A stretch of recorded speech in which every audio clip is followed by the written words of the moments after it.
Well, hello everybody. First of all, I just wanted to say thank you so much for all of the love that you guys have been pouring into my videos right now. I have been feeling the love upon my return. So thank you so much. I am back with a Happy Planner 101 or Happy Planner tips. This is a tip for all of the folks who have been joining the community right now, starting their new 2022 planners, who are getting ready to jump into their first planner or are intrigued by planning, intrigued by happy planners. And first of all, if you are new to this community, I just wanted to say welcome to the friendliest, most incredible community on the planet. I love the planner community, not only because I have a clear obsession with planners, but I also love the planner community because it is welcoming, it is loving, and it is kind. So welcome to this community from me to you. And if you ever would like to connect on a different level, you can always leave a comment down on any of my videos, or you can check me out over on Instagram at creatinginchaos_official.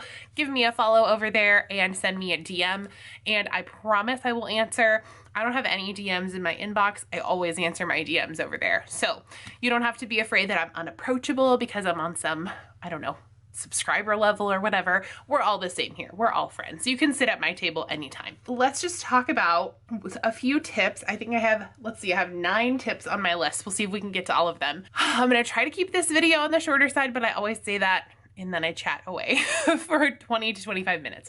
So I just want to talk a little bit about some tips that I wish I had known when I was new to planning, or that I had, heard from older and wiser, not older, many of them are the same age, planners who had been in the community longer than me. I wish I had had these tips from them, or that there had been someone to guide us, because when I jumped into the planner community, there weren't very many of us. It was a small, tight-knit little group. I joined the planner community circa like 2015. You can scroll back through all of my own old videos and let me know if that's about when, but it was 2015, 2016, somewhere in there. And the first tip that I have, even though you see all of this stuff here, you probably see lengthy videos about hauls and all kinds of things that I post all the time.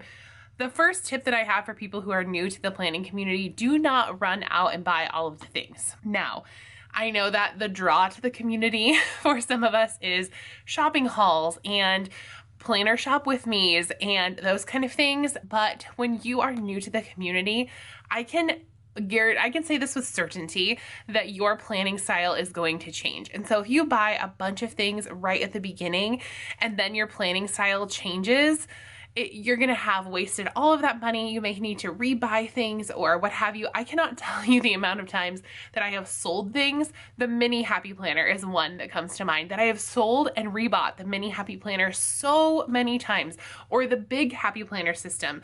And that is just not a system that works for me. I now know that classic, like that size, is my jam. I know that that is, for a fact, where my heart is.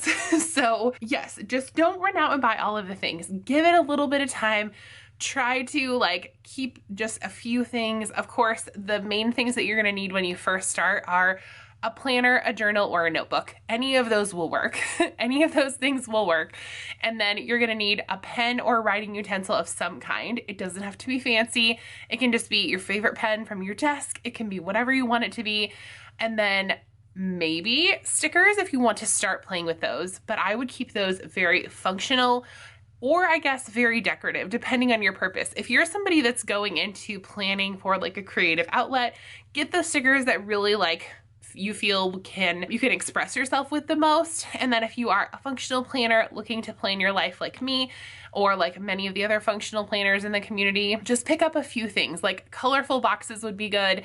Everyday plans is another one. I'll leave some links down below in the description box to a few sticker books on the Happy Planner website that I think are really great for beginners. I also have a video of sticker books that I think are great for beginners that I will link somewhere up here in the iCards. So that is my first tip, is please do not run out and buy everything. The next tip that I have for you is embrace or lean into listing and brain dumping.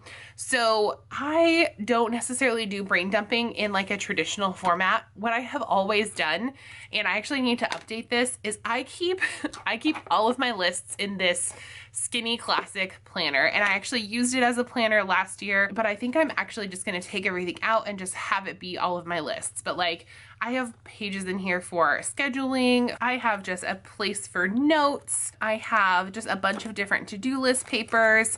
I have shopping lists in here, and I've taken out all of my used ones, of course. I have things to plan out my kids' life.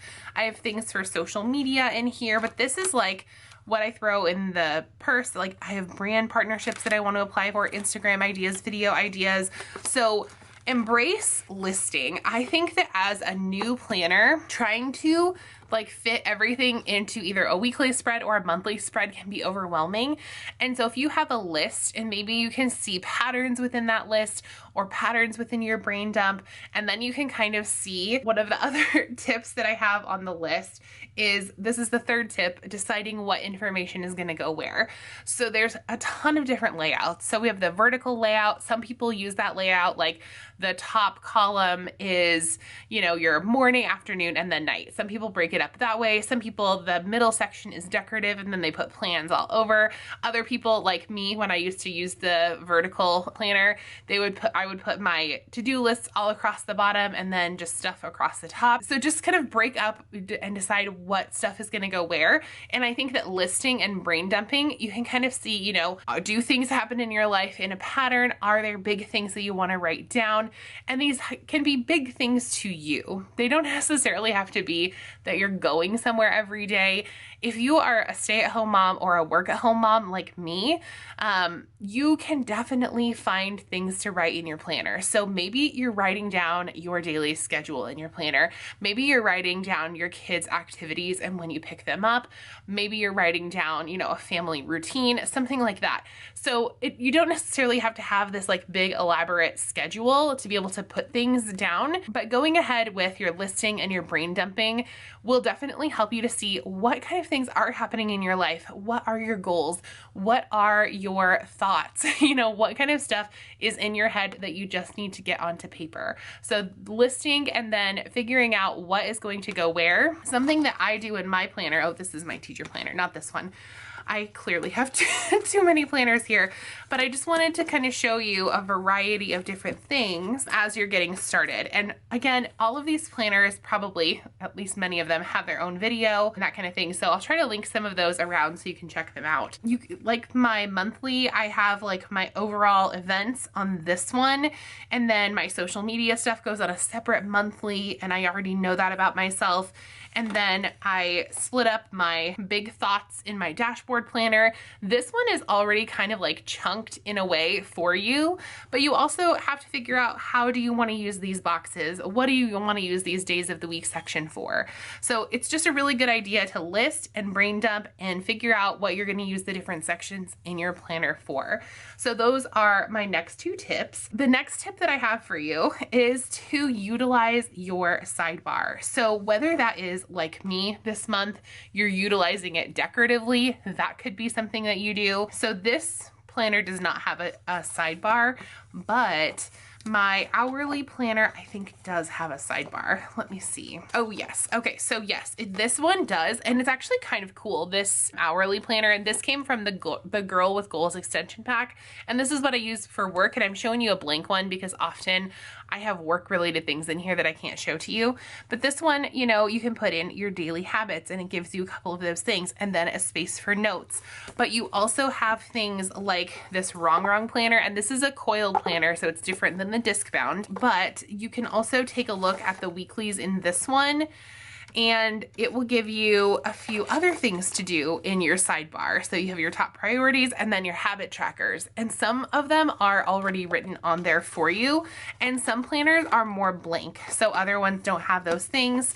on there for you. I think the budget planner may also, oh no, because it's not a vertical, but maybe the monthly does. Let me see. Oh yeah, so this just has like a long notes space on this monthly. And like I said, you can either use it decoratively, you can add stickers in here to customize it. You can use it just as a note space as it's written, but really do take a minute and utilize that space, because I have often found that sometimes that will help me to jump into what I'm gonna plan.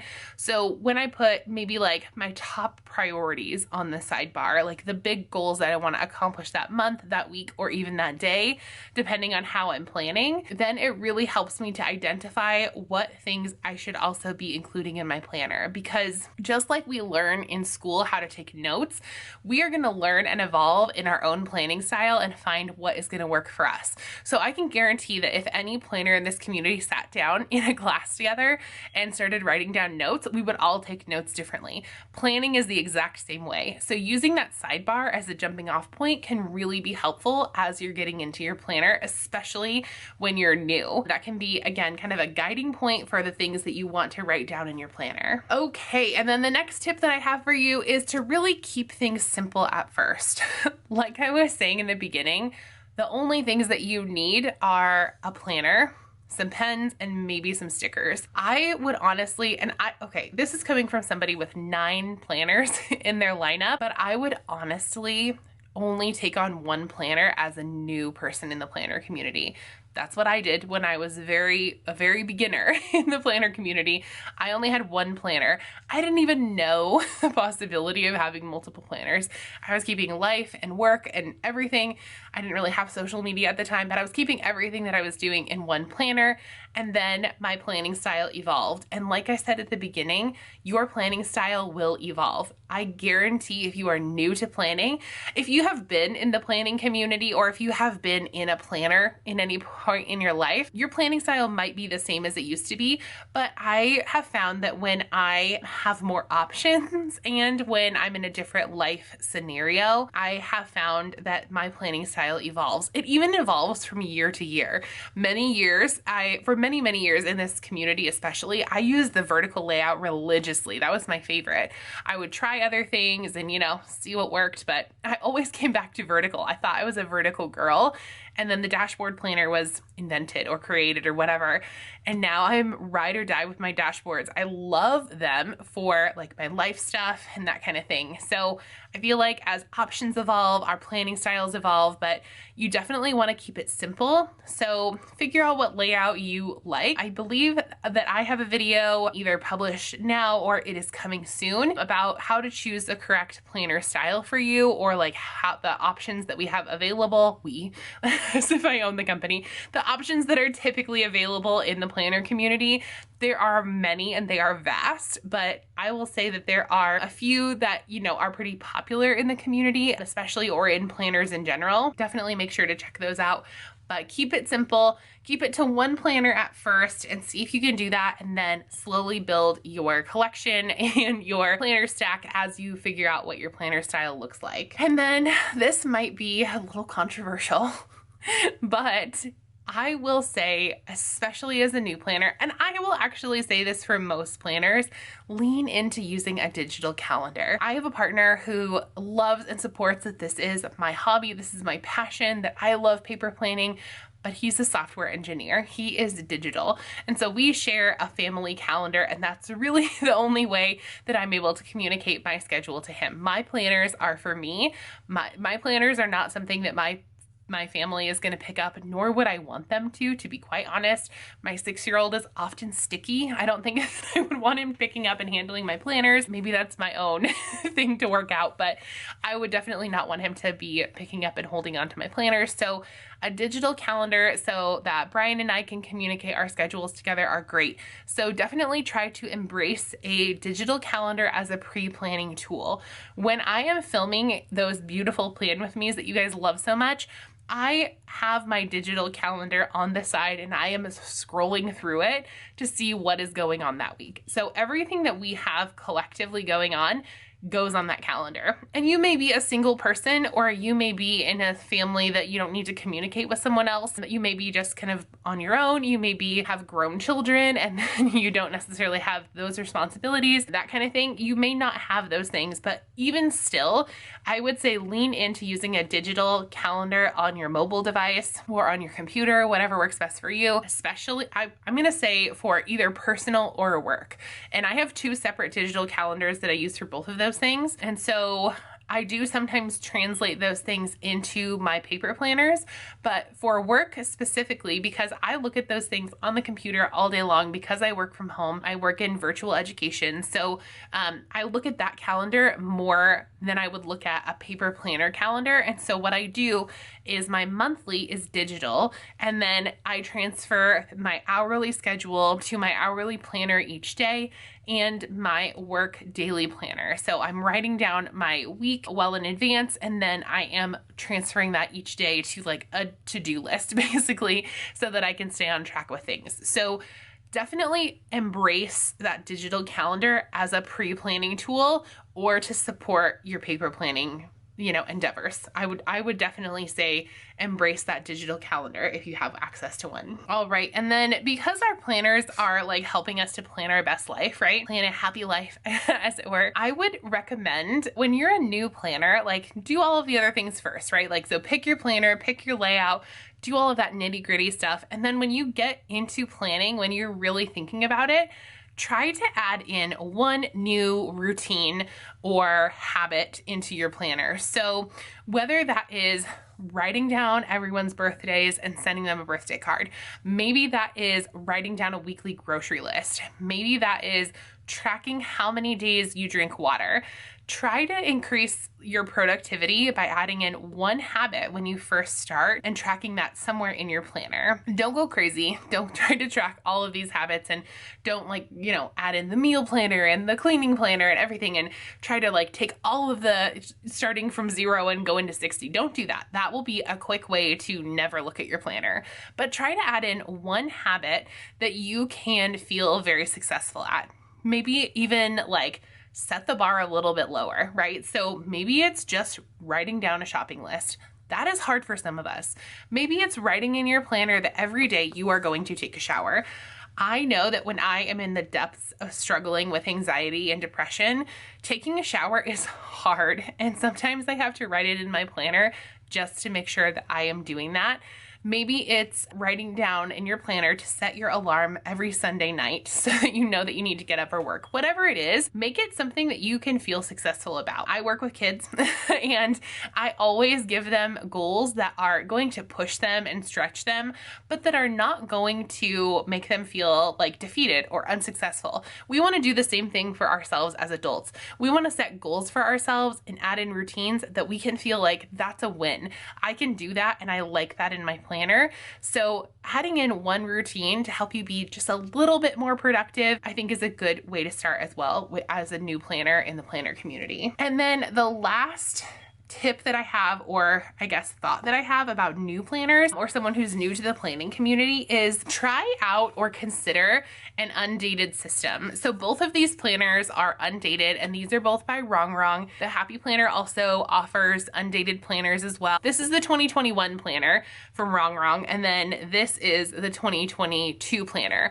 And you can see that I have not used this one, but it doesn't matter because it's undated. I can use this one whenever, even though it was released in 2021. This one, or many of the planners in here, I cannot wait and use. I need to be using them right now. Sometimes I can feel a little bit stressed, oh my gosh, I missed a day in my planner. I've got to go back and do the day now, or I didn't check my planners tonight. I need to go back. And undated offers you a bit more flexibility. So this one is a weekly layout, so it doesn't necessarily offer you as much flexibility day to day. But if let's say you plan for January and then you miss February, then you can just open this back up, and then this could be March. Then let's say maybe you miss April and May, this can just be June. You can just have your planner start where you need it to start, and it can be a bit more flexible. The only thing that I would caution with an undated system is that it can be very time consuming to date these, and that could make you not want to look at it as much. That's true for me. I don't like to use Undated as much because I do a dated planner, but if you know yourself that you're like, I want to try planning, but I can't commit to planning every month, every week, whatever it is, think about trying an undated system. So those are my tips for people who are new to the planner community. And here we are at 21 minutes.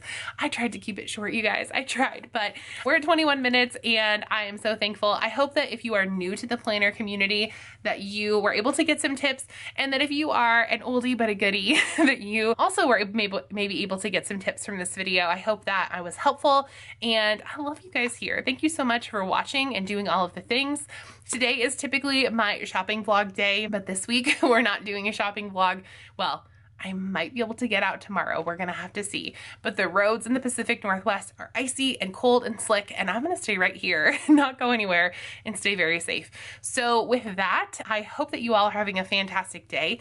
If you are new to the community and new to my channel, thank you so much for stopping by. You all are amazing. My name is Caitlin, and I would love it so much if you would hit that red subscribe button down below. It is right below the video. You can hit that button, and then you can ring the bell and set your notifications to all so you never miss a video that I post. That would be awesome. We would love to have you in this community. And then if you'd like to find me in any other places, all of those things are linked down below. The place where I am the most active other than YouTube is on the Spice Chaos podcast, as well as over on my personal Instagram at creatinginchaos_official. I do have other places where you can find me if those are not your preferred platforms, but you can definitely find me in those places as well. Also, be on the lookout for a Patreon revamp. Many of you have been with me through ups and downs, but I really am considering simplifying the Patreon so that it is not too much for me to handle, and so that you guys get your extra bonus content in a timely manner. So new tiers are coming for 2022, so stay tuned for that. So you can find me in all of those places, and I would love it if you would join my growing community in all of those places. And thank you so much for being here. Again, if you're new, I appreciate you so much, but if you are a returning follower who has been with me either from the start back in 2016, or if you had just started with me like a week ago, you guys are amazing, and I honestly could not do what I do without you. If you ever need anything, don't hesitate to DM me. I always love chatting with you guys in the DMs. So thank you so much for being here. And by the way, you guys, have fun today.